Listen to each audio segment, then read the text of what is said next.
नमस्कार विद्यार्थी मित्रांनो, जे उमेदवार पवित्र पोर्टल मार्फत प्राधान्यक्रम देणार असेल त्यांच्यासाठी हा व्हिडिओ महत्त्वाचा आहे. आता महत्त्वाचा मी का म्हटलं, कारण तुम्ही आतापर्यंत खूप अभ्यास केला आहे, टीईटी, सीटीटी, त्यानंतर टेटमध्ये खूप चांगला स्कोर मिळवला आहे.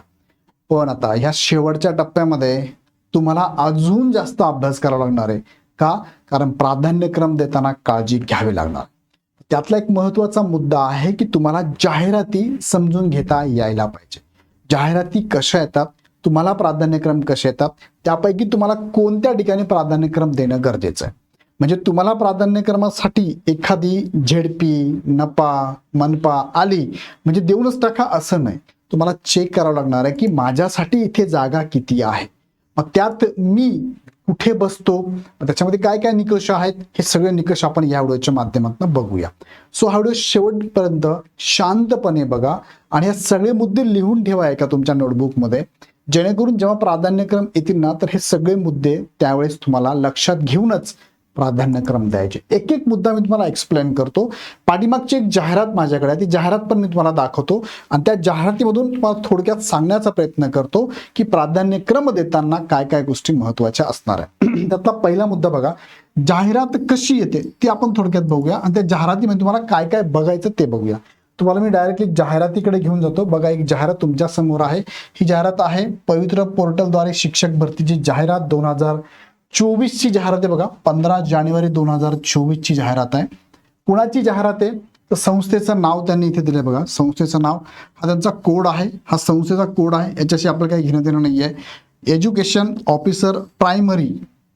आता एज्युकेशन ऑफिसर प्रायमरी जर आपण बघितलं तर यामध्ये सोलापूर या जिल्ह्यासाठी, सोलापूर जिल्ह्यासाठी प्रायमरी. आता प्रायमरी म्हटलं तर कोणती जाहिरात आहे बरं ही, तर 1 ते 8 ह्या पदांसाठीची ही जाहिरात आहे. 1 ते 8 पदांसाठी प्रायमरी, बरोबर आहे. आता यामध्ये एज्युकेशन ऑफिसर म्हटलंय प्रायमरी म्हणजेच तुमचं झेडपीची जाहिरात आहे, जिल्हा परिषदेची जाहिरात आलेली आहे.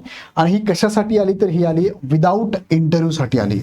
आता स्थानिक स्वराज्य संस्थेच्या जाहिराती या मॅक्सिमम विदाऊट इंटरव्ह्यूसाठी आहे. आता तुम्ही सर असं कसं काय बोलताय, विथ इंटरव्ह्यू पण येऊ शकतात का, तर येतात. विथ इंटरव्ह्यू सुद्धा काही, म्हणजे 99% विदाऊट इंटरव्ह्यूचा आहे, एखादी पर्सेंट विथ इंटरव्ह्यूला जाऊ शकते.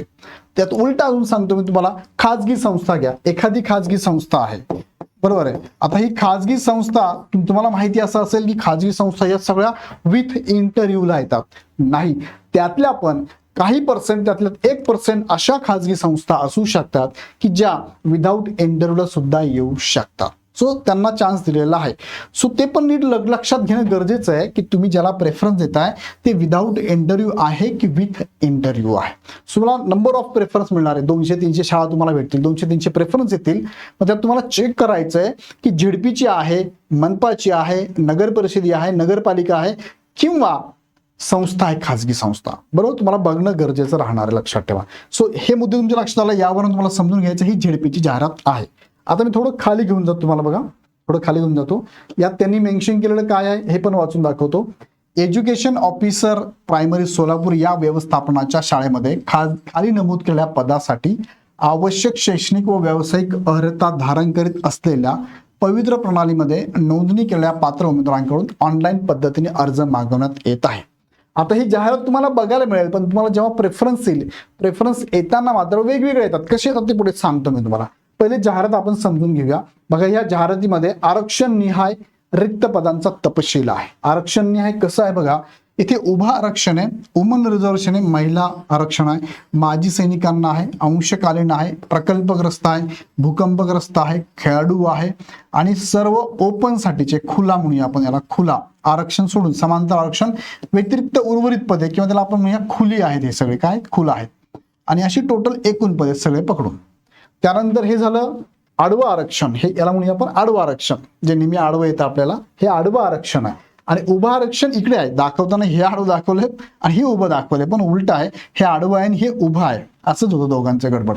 हे बघा, कोणती कोणती कॅटेगरी आहे, SC आहे, ST आहे, त्यानंतर पेसा पेसा ST मध्ये पेसा पण आहे, त्यानंतर NT अ आहे, NT ब, NT क, NT ड, इतर मागास प्रवर्ग म्हणजेच OBC, विशिष्ट मागास प्रवर्ग म्हणजेच SBC, EWS आहे आणि ओपन साठी पण जागा आहे आणि यामध्ये अजून एक ऍड होईल ते म्हणजे SCBC पण ऍड होणार आहे, 10% रिझर्वेशन असणार आहे. ओके, आता लक्षात घ्यायची जागा कशा कशा आहेत. ही झाल्या उभा आरक्षण, त्यामध्ये अजून एक कॅटेगरी शिल्लक आहे ती म्हणजे दिव्यांग कॅटेगरी, त्यांना 4% जागा शिल्लक असतात. दिव्यांगांमध्ये सुद्धा 4 प्रकार आहे, एक अस्थिव्यंग, कर्णबधीर, अल्पदृष्टी, ID आणि MD मिळून एक आहे, ज्याला आपण इंटेलेक्च्युअल डिसेबिलिटी किंवा मल्टिपल डिसेबिलिटी म्हणतो. अशा 4% जागा त्यांना पण दिलेल्या आहेत. आता ही जर जाहिरात आपण बघितली ना, तर जाहिरात किती पदांसाठी बरं, टोटल पद बघा खाली 403 पदांसाठीची जाहिरात आहे. किती? 403. या 4% नुसार 16 जागा दिव्यांगांना गेलेल्या आहेत. ओके, 16 जागा. त्यानंतर अनाथांना पण जागा असतात बघा, अनाथांची जागा अशा इथे 2-2 4 जागा अनाथांना दिलेल्या आहेत. किती? 4 जागा, 1% अनाथांसाठी 4 जागा गेलेल्या आहेत. बरोबर, ह्या 16 आणि 4 10 झाल्या, 20 जागा ह्या पुन्हा गेल्यात अनाथांना आणि दिव्यांगांना. आता एक लक्षात घ्या, बऱ्याच जणांना हे माहितीच नाहीये, मी तुम्हाला एक्सप्लेन करतो. बऱ्याच जणांना माहिती नाहीये हे दिव्यांग आरक्षण जे असतं ना, हे कसं असतं, आरक्षण कसं मिळतं, तुमची जागा त्यांना द्यावी लागते का, म्हणजे काय, दिव्यांगांच्या जागा फॉर एक्झाम्पल मी दिव्यांग पकडला, एक दिव्यांग पकडला मी तुम्हाला लक्षात आणण्यासाठी. बघा हा A नावाचा दिव्यांग आहे, बरं, याचं दिव्यांग कॅटेगरी मधून सिलेक्शन झालंय, पण हा जर OBC कॅटेगरीचा असेल तर OBC जनरलची एक जागा त्याला जाणार.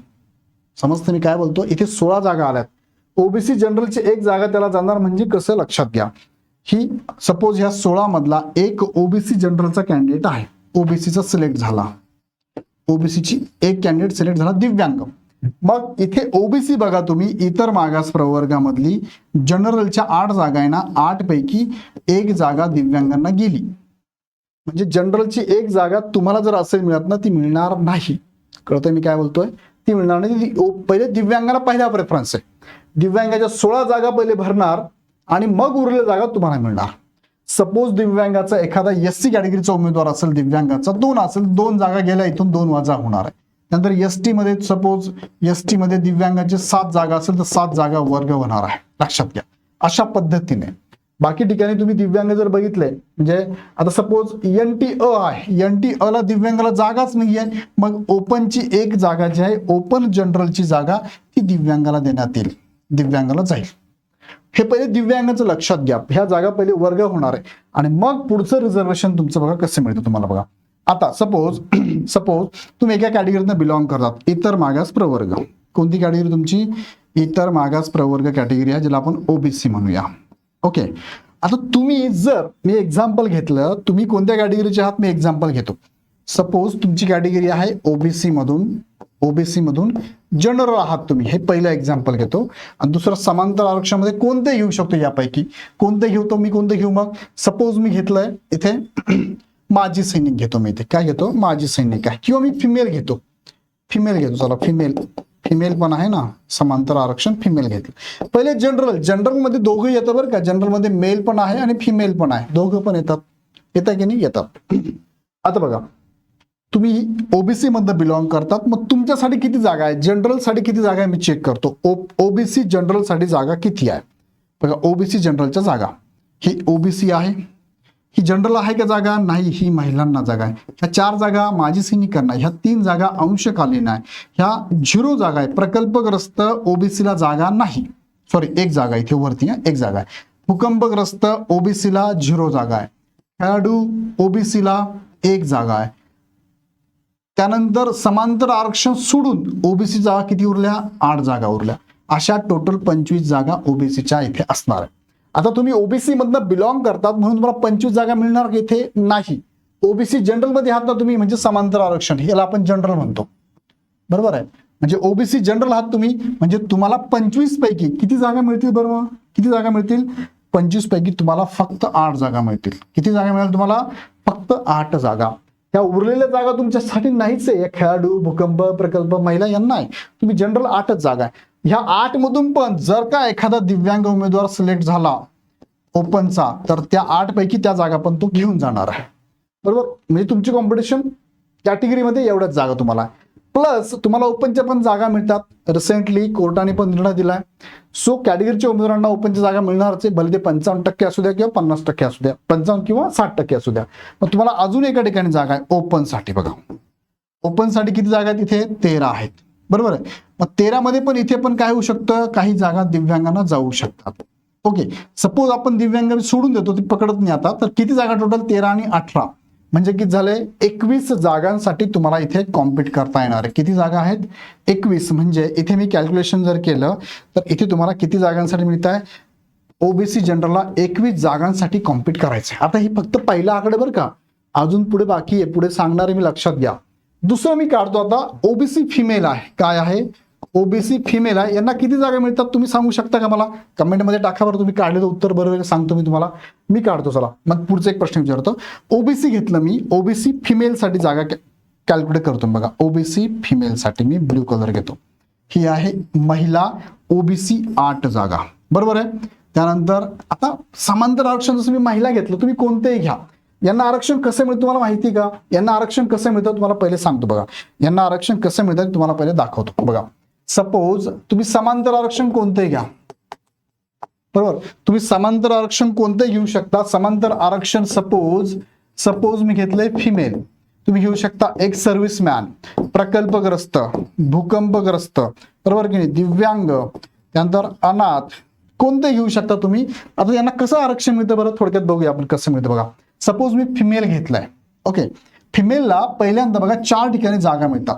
बरोबर आहे. समांतर आरक्षण कोणत्या कॅटेगरीनुसार? ओबीसी घेतलं मी, तुम्ही कोणतीही कॅटेगरी घ्या, एनी कॅटेगरी तुम्ही इथे घेऊ शकता. Okay, any category. मी ओबीसी फिमेल घेतला. पहिलं त्यांचा विचार कुठे होतो बरं? त्यांचा पहिला विचार ओपन फिमेल साठी होतो. दुसरा विचार त्यांचा होतो ओबीसी फिमेल, कारण फिमेल आरक्षण ना, मग फिमेलची जागा पहिले भरल्या जातील. ओपन फिमेल, त्यानंतर ओबीसी फिमेल. तिसरा विचार ओपन जनरल साठी होणार आहे आणि चौथा विचार ओबीसी जनरल साठी होणार आहे. चारही ठिकाणी विचार होईल समांतर आरक्षणाचा. आता तुम्हाला मी जाहिरातीकडे घेऊन जातो. ही जाहिरात आहे बघा. ह्या जाहिरातीमध्ये तुम्ही विचार करून मला सांगा आता इथे ओबीसी फिमेल साठी किती जागांचा इथे विचार केला जाईल. बघा ओबीसी समांतर आरक्षण आहे, फिमेल साठी किती जागा असेल बरं? कोण सांगते मला? कमेंटमध्ये सांगा. बघा असं असेल ते. आता मी तुम्हाला कॅल्क्युलेट करून दाखवतो. सपोज ही आहे ओबीसी, ही आहे फिमेल. किती जागा इथे? 8. अजून कुठे कुठे विचार होतो बरं? जनरलला पण होईल. अजून कुठे होतो बरं? ओपन साठी पण होणार आहे. ओपनच्या इथे जागा तर 0 चाललेला आहे. ठीक आहे. इकडे किती आहे? 1. ह्या 4ही जागांसाठी इथे विचार या फिमेलचा होणार आहे. म्हणजे टोटल किती जागांसाठी होणार आहे? 8 आणि 8 16, 16 आणि 1 17. 17 जागांसाठी इथे विचार केला जातो. बघा किती? टोटल 17 जागांसाठी विचार केला जाईल. ही झाली पहिली स्टेप की तुम्ही किती जागांसाठी कॉम्पीट करणार आहात. असं तुम्ही प्रत्येकाचं काढू शकता का? मला कमेंटमध्ये तुम्ही ज्या समांतर आरक्षणामधून बिलॉंग करतात मला तुमच्या जागा सांगा. तुम्ही किती कॉम्पीट करणार आहे? माजी सैनिकांच्या किती जागांसाठी तुम्ही कॉम्पीट करणार आहे? मला कमेंटमध्ये टाका. अंशकालीन, प्रकल्पग्रस्त, भूकंप, खेळाडू, त्यानंतर इथे दिव्यांग, त्यानंतर अनाथ, मला कमेंटमध्ये टाका त्या कॅटेगरीनुसार. दुसरं, तुम्ही जर ह्या कॅटेगरीमध्ये बिलॉंग करत असाल अनुसूचित जाती जमातीसाठी, तर यांना पण किती जागांसाठी कॉम्पीट करतात ते मला सांगा. मी सुरुवातीला तुम्हाला काढून दाखवलं. कसं काढून दाखवलं? जसं की तुम्ही एससी मधून बिलॉंग करताय, एससी जनरल, मला सांगा एससी जनरल तुम्ही जर असाल तर किती जागांसाठी कॉम्पीट करतात? बघा ही एससी ची जागा आहे. एससी जनरल आहात तुम्ही, म्हणजे ह्या 11 जागा आहे. आणि अजून कुठे जाता तुम्ही? ओपन मध्ये जनरल 1, म्हणजे किती जागा झाल्या? हे 12 जागांसाठी तुम्ही कॉम्पीट करताय. किती जागा झाल्या? ह्या 12 जागा. मला प्रत्येकाने सांगा एसटी साठी किती जागांना कॉम्पीट कराल तुम्ही? एसटी जनरल साठी तुम्ही सांगा, तुम्ही ज्या कॅटेगरीने बिलॉंग करतात. एसटी जनरल पकडा, एसटी महिला पकडा, मायसैनिक पकडा, त्यानंतर एनटी अ ब क ड, OBC, SBC, EWS, SC BC. तुम्ही काढलेले कॅल्क्युलेशन मला कमेंटमध्ये टाका, म्हणजे तुम्हाला समजलं चांगलं की ऍड आल्यानंतर मला ती कशी समजून घ्यायची आहे, किती जागांसाठी मला कॉम्पीट करायचं हे समजून घेणं गरजेचं आहे ना. नाहीतर काय, जागा 0 आहे, एकच जागा आहे, एकाला तुम्ही प्रेफरन्स देऊन टाकताय. सो अजूनही पुढे प्रेफरन्स आहे पण ते पण आपल्याला बघावं लागेल ना. अरे तिकडे जास्त जागा आहे, ठीक आहे, हे झेडपी चांगलं आहे, पण मला इथे एकच जागा आहे ना, कसं मग नाही शक्य ना. मग दुसरीकडे बघा 8 जागा आहे, मग तिकडे जायला पाहिजे. मी कॉम्पीट करायला संधी जास्त आहे ना, येतं लक्षात, स्पर्धेला संधी जास्त आहे ना. सो अशा पद्धतीने हे समजून घ्या. समजते मी काय बोललो? हा, आता हे झालं तुमचं पहिला मुद्दा, फक्त तुम्ही किती जागासाठी कॉम्पिट करताय. अजून याच्यातनं जागा वजा होणार. कशा होणार? खाली घेऊन जा तुम्हाला. बघा आता मी इथे आलोय, तुम्ही सांगा तुमच्या पात्रतेनुसार, तुम्हाला काय तुमच्या पात्रतेनुसार झेडपीच्या जागा येतात. कशा जागा येतात? 1 ते 5 आल्या झेडपीच्या जागा, 6 ते 8 पण येणार आहे, 9 ते 10 पण येऊ शकता, फार कमी क्वचित आहे 11 ते 12 पण येणार आहे तुम्हाला. बरोबर आहे झेडपी. आता याच्यामध्ये तुम्ही इथे खाली चार्ट पण बघावं लागेल. पहिला मुद्दा चेक केला मी किती कॉम्पिट आहे. दुसरा मुद्दा मला चेक करावा लागणार आहे की माझ्या सब्जेक्टसाठी, आता इथे 2 गोष्टी अजून मी ऍड करतो. पहिलं तर जागा चेक केला आरक्षणनुसार, दुसरं काय माझ्या सब्जेक्टनुसार आणि माझ्या गटानुसार. गट पण महत्वाचा आहे की नाही तुम्हाला. तुम्ही ते जिल्हा पहिलेच कॅल्क्युलेट केला की मला ह्या जिल्ह्याला द्यायचंय सोलापूरला, म्हणून सोलापूर काढला मी, सोलापूरचा अनालिसिस करतोय.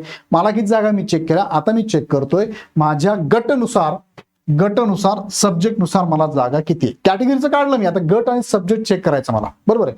माझा म्हणजे 5 गोष्टी मी तुम्हाला क्लिअर करतो. बघा पहिले कसं गेलो आपण बघा मी तुम्हाला, थोडा मोठा व्हिडिओ होईल पण महत्वाचा आहे. पहिले काय केलं मी, कोणता जिल्हा मला आवडतो तो जिल्हा निवडला.